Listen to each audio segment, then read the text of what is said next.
Cinturón de seguridad. A pesar de ser el elemento de seguridad pasiva más antiguo de los que tiene un vehículo, el cinturón de seguridad sigue siendo el mejor aliado de quien viaja en automóvil. Los expertos estiman que su uso reduce al menos entre un 40 a un 50% el riesgo de perder la vida en un accidente. Los cinturones sujetan el cuerpo y limitan su desplazamiento en caso de sufrir un accidente.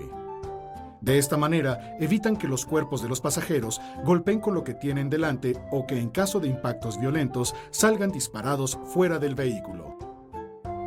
Incluso ante una maniobra brusca, el cinturón de seguridad evita al conductor perder su posición para poder controlar los pedales y el volante. En 1959 se instaló el primer cinturón de seguridad de 3 puntos en un vehículo como equipo de serie. Sucesivas investigaciones han ido mejorando su eficacia. Posteriormente, la incorporación de enrolladores y pretensadores ha permitido que el cinturón mantenga al ocupante sujeto al asiento en caso de un frenado brusco, dejándole en libertad de movimiento el resto del tiempo. Un uso correcto del cinturón de seguridad exige colocar la banda horizontal lo más abajo posible, entre la pelvis y los muslos, nunca sobre el abdomen. La banda diagonal debe sujetar el hombro apoyándose en la clavícula a la mitad entre la misma y el cuello. Las mujeres embarazadas obtienen más beneficios que incomodidades en el uso del cinturón de seguridad. Es muy importante utilizarlo de forma correcta, situándolo entre los senos y lo más abajo posible sobre las caderas. No se debe dejar que la sección abdominal del cinturón se ciña sobre el vientre porque podría dañar al bebé. Es importante no recurrir a pinzas, rellenos o almohadillas para reducir la incomodidad al utilizarlo. Bolsa de aire. La bolsa de aire es un mecanismo consistente en una bolsa inflable que amortigua el posible impacto de los ocupantes de un vehículo contra las partes internas del mismo. Por lo general, el mecanismo consta de una pequeña carga explosiva que se hace detonar mediante una chispa. El gas resultante de esa explosión es el que infla la bolsa. El proceso de inflado de una bolsa de aire dura entre 20 y 40 milisegundos, el mismo tiempo que tardamos en pestañear. Actualmente, las bolsas de aire podemos encontrarlas en el volante, en el tablero, en los soportes laterales, en los paneles de las puertas, en los laterales de los asientos, sobre las ventanillas, etc. En los próximos años, veremos bolsas de aire en el piso, destinados a las extremidades inferiores de los ocupantes, en el cofre, para proteger a los peatones, o en la banda de los cinturones de seguridad de la parte trasera. Debemos adoptar una correcta posición al volante, ya que situarnos muy alejados de este reduce la efectividad de la bolsa de aire. Si nos acercamos demasiado, podemos sufrir lesiones causadas por la misma bolsa al desplegarse. Según estudios recientes, su uso reduce en un 20% el riesgo de lesiones mortales tanto para conductores como para los pasajeros delanteros. Por lo tanto, es un sistema muy recomendable, aunque si no va acompañado de un uso correcto del cinturón de seguridad, su activación podría causar graves lesiones a los ocupantes del vehículo. Posición del conductor.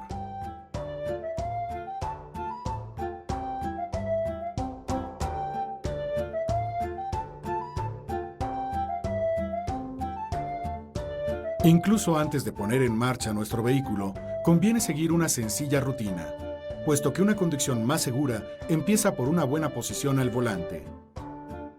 Cuando se llevan muchos años conduciendo, podemos tener la sensación de que estamos ante una tarea fácil y que dominamos. Adoptamos posturas que a veces son demasiado cómodas y olvidamos que una buena posición al volante nos permitirá responder mejor y más rápido ante cualquier imprevisto que pudiera suceder en el camino. Una correcta posición en el asiento supone una conducción segura. Nuestras caderas deberán estar perfectamente encajadas en el ángulo formado por el asiento y el respaldo del mismo, con la espalda bien pegada a él. Primero, regularemos la distancia longitudinal del asiento y a continuación, la inclinación del respaldo. La distancia ideal es aquella que con las caderas y la espalda bien apoyada al extender los brazos hace que las muñecas reposen en la parte superior del aro del volante. Es importante comprobar que desde esta postura podemos manejar sin problemas todos los controles del vehículo.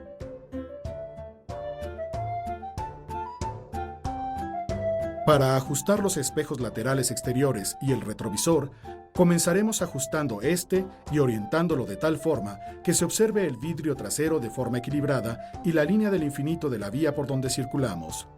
Los espejos laterales exteriores deberán abrirse de tal forma que podamos observar los puntos ciegos que crea el espejo retrovisor, ampliando así nuestro campo de visión y mejorando nuestra seguridad. El cinturón correctamente colocado y ajustado, los espejos alineados y el reposacabezas un poco más alto del nivel de la nuca nos permitirán formar una unidad con el vehículo, lo que nos ayudará a sentir y controlar mejor el vehículo. El cinturón de seguridad siempre debe estar correctamente abrochado en cualquier tipo de circunstancia. Deberá estar tenso. La banda abdominal deberá estar igualmente ajustada y tensa. Es muy importante recordar que no se debe instalar ningún sistema o elemento extra al cinturón de seguridad, ya que esto podría obstaculizar su correcto funcionamiento. Antibloqueo de frenos.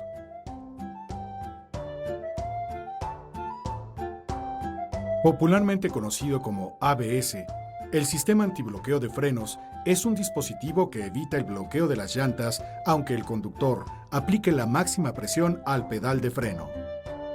Unos sensores instalados en las ruedas del vehículo miden la velocidad de giro todo el tiempo. Si durante el frenado una rueda llega a su límite de bloqueo, en ese momento deja de girar y es arrastrada la llanta sobre el pavimento. El sensor envía una señal a un dispositivo electrónico que a su vez calcula cuánto y cómo se debe reducir la presión en el frenado de esa rueda para que el bloqueo no llegue a producirse.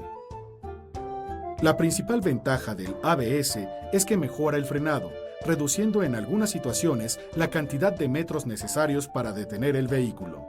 Además, disminuye las posibilidades de pérdida de control, ya que al no producirse el bloqueo, permite mantener el dominio sobre la dirección durante el frenado, sin necesidad de quitar el pie del freno. Para obtener la máxima eficacia del ABS en una emergencia, frene a fondo sin reducir la presión sobre el pedal hasta que el coche se haya detenido completamente. Pise al mismo tiempo el pedal del clutch para evitar que el funcionamiento del motor pueda aumentar la distancia de frenado. Manejo del volante.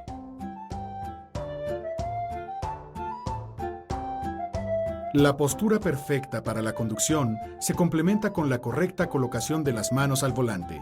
Estas deben ir siempre que circulemos en línea recta, en una posición similar a las que adoptan las manecillas de un reloj, situadas entre las 9:15 y las 10:10. Con esta posición podremos efectuar casi una vuelta entera del volante hacia ambos lados.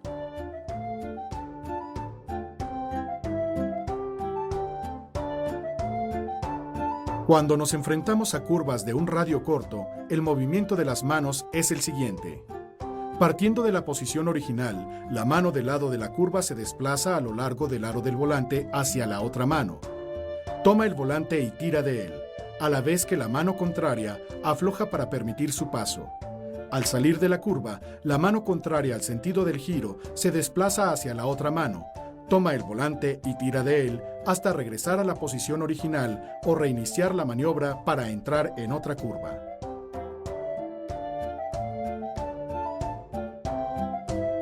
Al circular por una zona de curvas entrelazadas, debemos anticipar la mirada para buscar los puntos de referencia de las curvas siguientes. Utilizando correctamente las manos al volante, nuestra conducción será más precisa, rápida y segura, lo que incrementa la confianza del propio conductor. Si observamos a nuestro alrededor, es posible que notemos un alto número de conductores cuya postura al volante deja ver vicios muy comunes.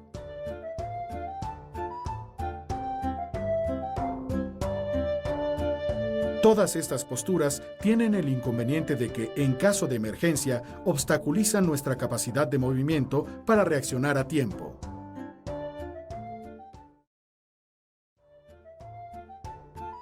Trazado en curvas.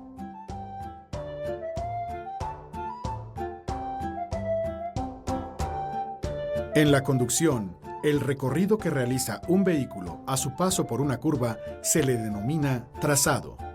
Para conocer por dónde trazar una curva, primero debemos saber cuáles son los puntos que debemos tener como referencia.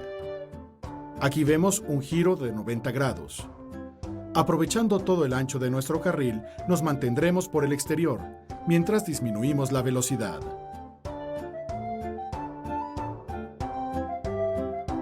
El punto de giro, representado con la letra A, es aquel desde el que alcanzamos a ver la salida de la curva y desde el cual iniciamos el movimiento del volante buscando la próxima referencia, el vértice interior de la curva o punto de contacto indicado con la letra B. Entre el vértice interior y el punto de salida, señalado con la letra C, tenemos una zona donde empezamos a enderezar la dirección al tiempo que aceleramos progresivamente para salir de la curva. Según su radio, podemos distinguir 4 tipos de curvas. La forma más sencilla corresponde a la curva rápida que encontramos en cualquier autopista o carretera de buen trazado. Para ello, nos aproximamos por la parte exterior del carril con el fin de acercarnos progresivamente al vértice interior y salir acelerando hacia el exterior de la curva.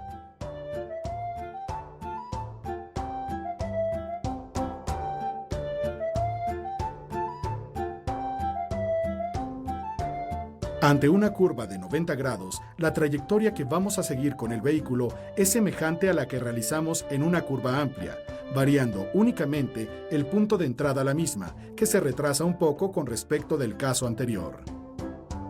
Entramos por el exterior, nos aproximamos al vértice interno en su punto medio y nos dirigimos a la salida, acercándonos de nuevo al lado externo.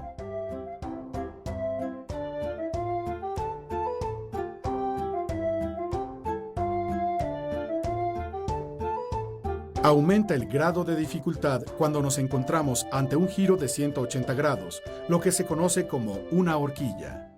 En esta situación, nos acercaremos por el borde exterior de nuestro carril mientras disminuimos la velocidad.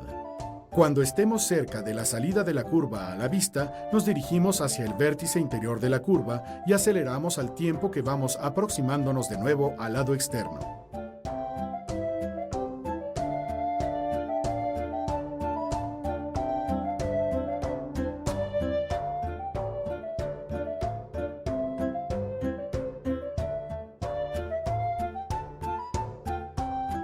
Debemos tener mayor atención con las curvas llamadas de doble radio, que son aquellas en las que su radio se cierra a medida que entramos en ella. Una forma correcta de afrontarla sería tomar el primer tramo por la parte exterior y cuando veamos el final, girar hacia el punto interior para llegar a la salida acelerando, al mismo tiempo en que nos dirigimos a la parte externa de la curva. Si nos acercamos al interior de forma precipitada, no sucederá que, cuando consideremos que ya hemos salido de la curva, todavía nos faltará un tramo por recorrer.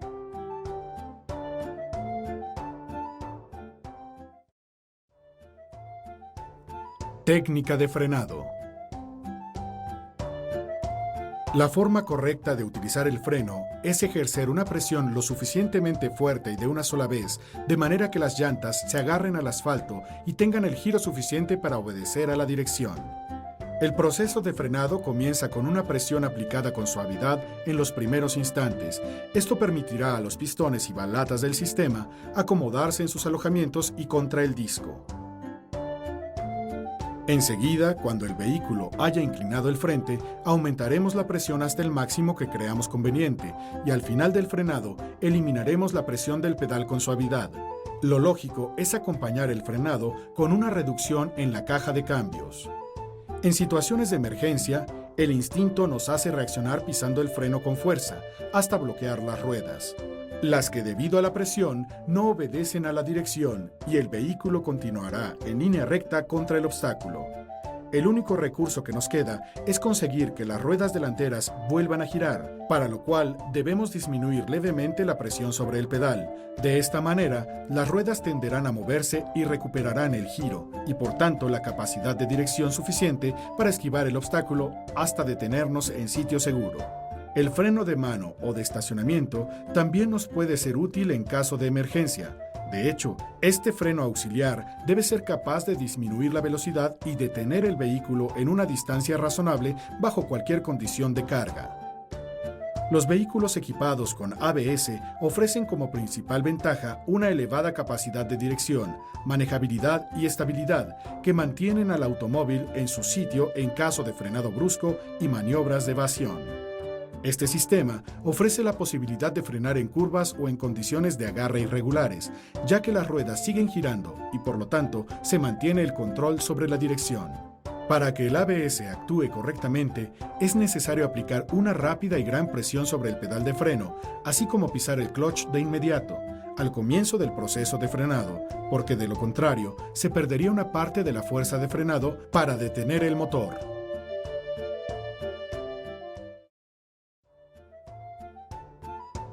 Reposacabezas. El reposacabezas tiene como objetivo controlar el desplazamiento de la cabeza en relación con el tórax y reducir, en caso de accidente, el riesgo de lesión en las vértebras que forman el cuello. Funciona como complemento del cinturón de seguridad. En un choque frontal, el cuerpo se desplaza hacia adelante para luego regresar bruscamente hacia atrás. En una colisión trasera, el tórax se desplaza hacia adelante, pero la cabeza realiza este movimiento después. Primero va hacia atrás y luego hacia adelante, en un movimiento de vaivén o zigzag que se denomina latigazo cervical. Si no existe un reposacabezas que actúe adecuadamente, las vértebras cervicales se lastiman.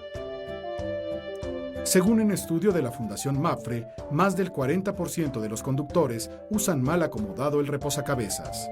Para acomodarlo correctamente, debemos ajustar la altura del reposacabezas hasta que el extremo del borde superior quede a la misma altura que la parte superior de la cabeza. Acercar lo más posible el reposacabezas a la parte trasera de la nuca y no inclinar demasiado el respaldo del asiento hacia atrás. Mucho más eficaces se han mostrado los reposacabezas llamados activos.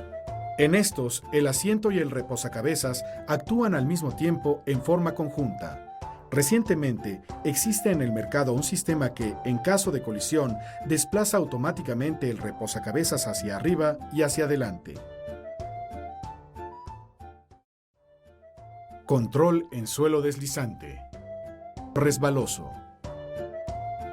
La inercia de un coche al entrar en una curva cualquiera origina una fuerza lateral que tira del vehículo hacia el exterior.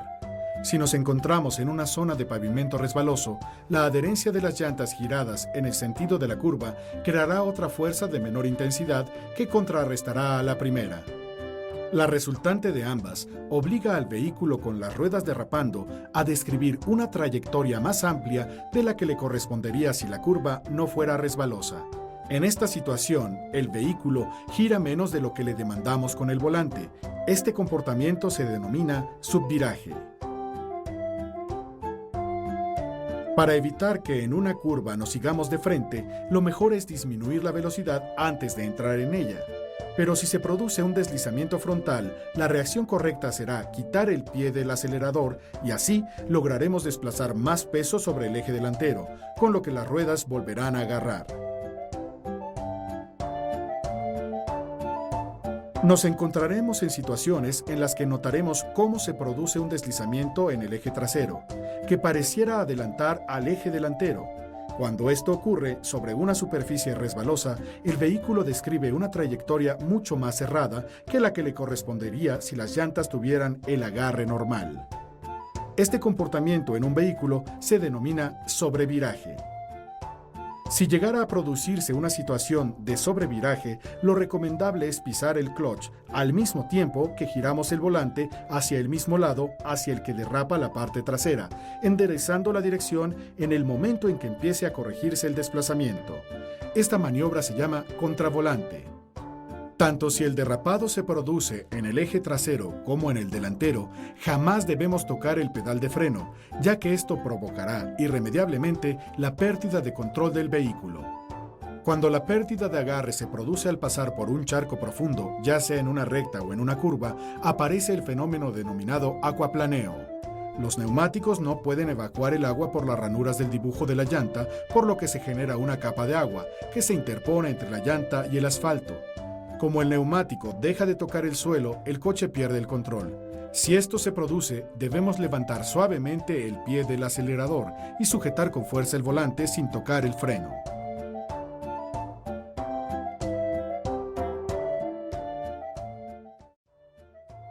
Conducción en ciudad. Manejo defensivo.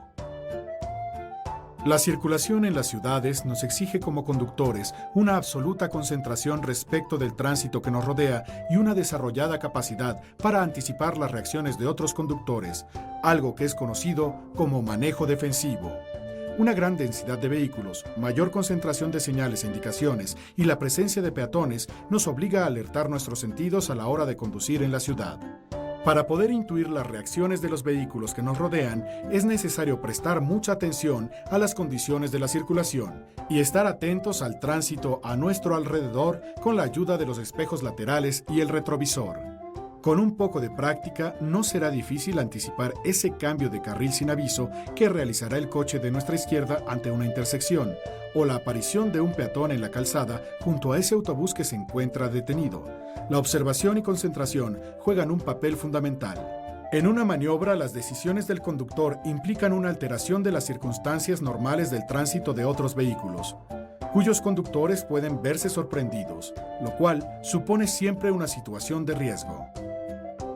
Para evitarle sorpresas a otros conductores, cada vez que realicemos alguna maniobra, debemos maniobrar con la máxima precaución ante la presencia de vehículos a los cuales podamos obstaculizar o crearles situaciones de riesgo. Íntimamente ligada a esta anticipación está nuestra capacidad de reacción para evitar incidentes propios del tránsito urbano, como los pequeños roces o los atropellos. Por eso se hace imprescindible respetar la distancia de seguridad con el vehículo que tenemos adelante, poner mucha atención en las incorporaciones, usar las luces intermitentes con anticipación a las maniobras, reducir la velocidad en las proximidades de un cruce de peatones, etc. Si circulamos con vehículos delante de nosotros, nuestra vista deberá prolongarse a través de sus cristales hacia adelante. De esta forma, podemos darnos cuenta cuando se encienden las luces de freno de los vehículos que circulan por delante de nosotros y así decidir nuestras acciones en consecuencia.